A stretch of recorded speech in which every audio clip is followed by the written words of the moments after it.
D'abord, je voudrais vraiment, au nom de la ministre de l'Éducation nationale, de l'enseignement supérieur et de la recherche, vous remercier de votre invitation et dire mon plaisir de me trouver parmi vous pour cette belle occasion, pour cet anniversaire, en compagnie de collègues, en compagnie d'amis, sur ce projet qui nous rassemble, permettez-moi de le dire, depuis 20 ans, parce que je crois que nous pouvons commencer par nous féliciter d'une coopération sans faille entre l'Académie des sciences, la Fondation de la main à la pâte et le ministère de l'Éducation nationale autour des questions d'éducation aux sciences. Nous avons fait un long chemin déjà ensemble et tout ce que nous avons entendu cet après-midi, je crois, dessine de façon très claire et de façon très enthousiaste les grandes lignes d'action de la poursuite de notre coopération et de l'extension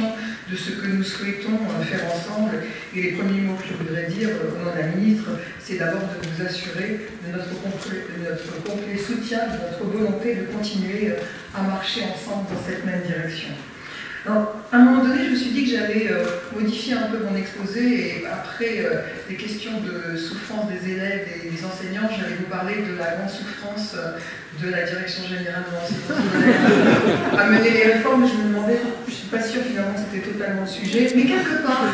il y a de ça quand même. Alors, finalement, dans un lien logique, je vais vous parler un peu de refondation de l'école de la République et de la manière dont les projets et l'action de la main à la pâte s'inscrivent, de mon point de vue, de façon totalement, finalement, essentielle à ce que nous faisons. Beaucoup d'ailleurs a déjà été dit, en particulier par Nicole Hulbert. Je voudrais rappeler les mots mêmes de la loi de refondation de juillet 2013, puisque la question de l'enseignement des sciences et de la technologie est parfaitement présente explicitement dans la loi de refondation. En disant, en particulier, en assignant quelques responsabilités, quelques missions à l'enseignement des sciences, la loi dit, par exemple, très clairement que la culture scientifique et technologique prépare le futur citoyen à comprendre le monde qui l'entoure et à appréhender les défis sociétaux et environnementaux. La loi demande à ce que nous promouvions la science et la technologie dans l'enseignement, à ce que nous développions, et j'en reparlerai tout à l'heure, les relations avec la science vivante, et la loi appelle à l'évolution des pratiques pédagogiques. Et c'est bien, je crois, ce qui nous rassemble autour, effectivement,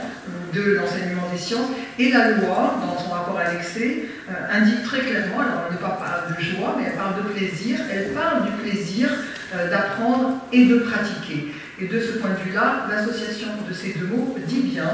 qu'on vient, même si effectivement, et nous soutenons ces propos, l'apprentissage se doit d'être exigeant, se doit de s'accompagner d'efforts, il s'accompagne également de mise en œuvre concrète, de pratique et effectivement de plaisir, ce qui est souvent la source de la motivation.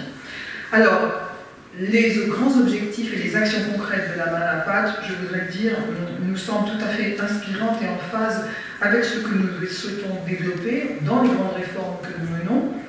D'abord avec la priorité au primaire, qui reste toujours notre principal moteur, et de ce point de vue-là, l'action de la main à la pâte autour de l'école élémentaire est absolument essentielle, et là encore c'est pour moi le moyen de saluer les travaux qui ont été menés conjointement, en particulier en termes de production de ressources pédagogiques, en termes de formation des enseignants, cela a été largement cité. Pourquoi est-ce que nous considérons effectivement que ces aspects sont bien totalement cohérents avec ce que nous souhaitons promouvoir? Nicole le disait tout à l'heure. Je crois que les réformes que nous mettons à l'heure actuelle en œuvre, elles ont effectivement un moteur commun, celui de la citoyenneté, cela a été très bien dit, et ce sont des actions qui sont totalement au cœur de la démarche de la main à la pâte. D'abord parce que l'activité scientifique et l'enseignement en particulier a aussi un point essentiel sur lequel nous souhaitons développer notre action en termes de valeurs citoyennes à l'école, c'est inscrire au cœur de nos missions finalement la construction du savoir et la différence claire pour nos élèves entre la croyance et le savoir. C'est un point absolument essentiel qui s'est quand même largement embrouillé dans la tête d'un certain nombre de nos élèves, voire quelquefois nos enseignants ces derniers temps, et on en a eu effectivement des exemples assez concrets à partir de nous le savions déjà, mais je crois que cela nous est venu de façon arrivé de façon assez violente à partir du mois de janvier. Et c'est un des axes sur lesquels nous travaillons beaucoup, autour finalement de la laïcité qui renferme l'essentiel de ces réflexions-là, parce que la laïcité, elle est justement la promotion finalement de la réflexion, du raisonnement, du respect des croyances des uns et des autres, mais la mise à distance des croyances des uns et des autres dans leur juste domaine, et le fait qu'on puisse justement bien faire la différence entre tout cela. C'est aussi notre volonté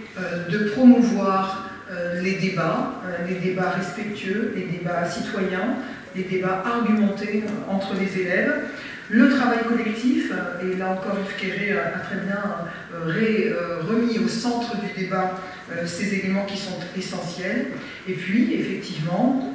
la curiosité, l'esprit d'initiative, parce que développer l'esprit citoyen, c'est aussi cela, avoir conscience de ses responsabilités, avoir conscience de ses limites, et être capable de s'écouter en se respectant, tout en argumentant et en tenant un certain nombre de positions quand les faits sont là, quand la vérité est là et nous permet de développer de façon intelligente notre pensée. Beaucoup d'éléments qui sont au cœur de la main à la pâte sont présents dans ce que nous mettons en place de façon vraiment très intense et très développée. Je pense au numérique, c'est un axe nouveau que nous développons avec la formation à la main à la pâte, parce que nous pensons effectivement que l'éducation au numérique est importante, mais l'éducation par le numérique l'est aussi, et que cela ouvre en particulier aux élèves qui sont le plus éloignés finalement des écoles, avec des familles qui possèdent moins les codes de ce point de vue-là que l'autre. C'est vraiment une démocratisation de ce point de vue-là de l'accès à la culture et à toutes les cultures. Je voudrais, évidemment, je ne peux pas ne pas faire le lien avec la réforme du collège que nous mettons en place, parce que cette réforme du collège, elle a pour ambition, en particulier, de développer l'interdisciplinarité dont il a été question,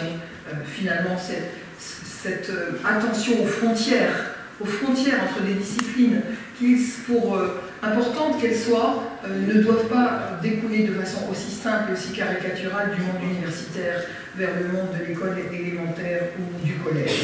Donc évidemment, les savoirs académiques sont des savoirs absolument essentiels et très importants, mais il est également très important pour nous que les élèves puissent comprendre en quoi ces savoirs permettent de comprendre les éléments principaux du monde qui sont autour d'eux, permettent de véritablement s'intéresser aux enjeux, aux grands enjeux qui les concernent et qui les intéressent, et puis s'interroger sur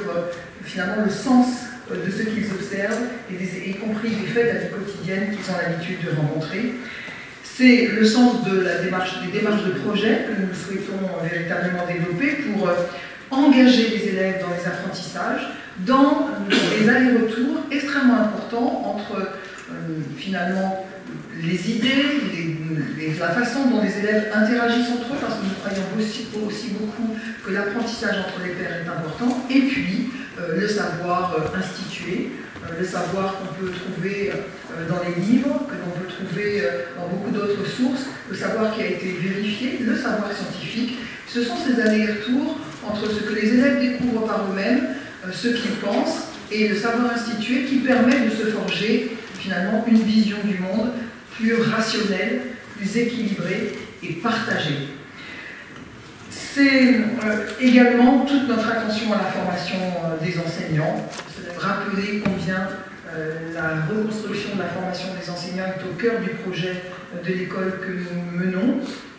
C'est un projet long et délicat parce qu'on ne forme pas des enseignants en 3 mois, en 6 mois. On ne reconstruit pas une formation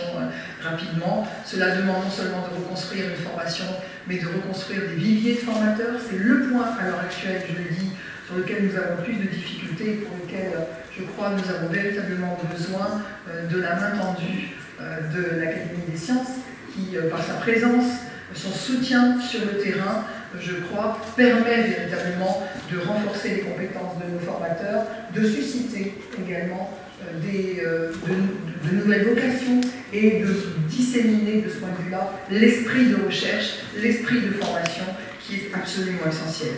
Et puisque je parle de recherche, un vœu, si vous me permettez, je crois que nous pourrions tirer le plus grand profit de liens beaucoup plus développés entre l'éducation nationale, le monde de l'éducation, le monde du scolaire et le monde de la recherche. C'est un des points sur lequel je pense que l'école française peut beaucoup progresser, avec un chemin qui doit être, si vous me le permettez, partagé entre le monde de l'école et le monde de la recherche, aussi bien du point de vue de la recherche scientifique et technologique, mais également de la recherche en sciences humaines, par exemple, de la recherche sur les apprentissages, de la façon dont les enfants apprennent, de la façon dont